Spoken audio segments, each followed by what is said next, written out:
All right, with me now is CTV News U.S. political analyst Eric Ham. Eric, thanks so much for your time. Trump has referenced once again fentanyl, as well as other trade barriers from Canada. But what do you suspect is behind this latest tariff threat, or is it just another way to exert force in these ongoing negotiations?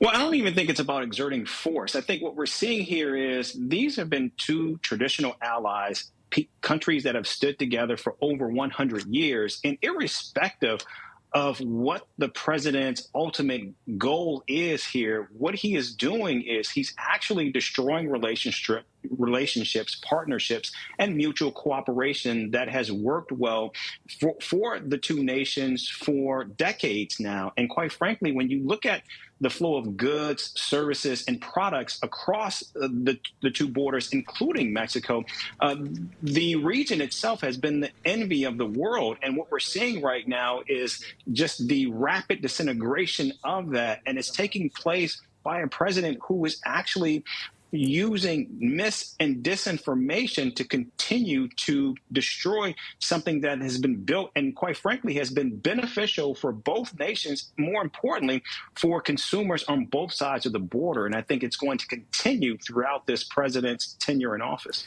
As you might expect, this is a major story here in Canada, tariff threat going up to 35%.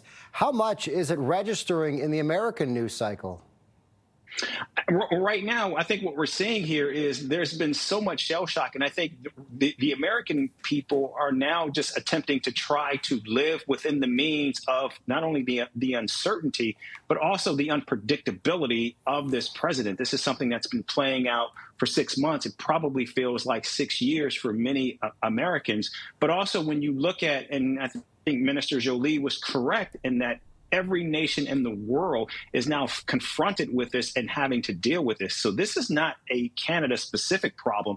This is a world problem. And what we're seeing right now is what is the solution and how do nations actually move beyond this? And quite frankly, I think at some point countries will have to try to figure out a way to perhaps move on without the United States, because as we have seen, even though countries, including and specifically Canada, are coming to the table operating in good faith, this is a president who will quickly change and turn on a dime. And I think that's something that makes it very difficult for businesses, for consumers, and more importantly, even at home, for the president's domestic audience, given the fact that we're seeing just such whiplash from this president for key allies and partners.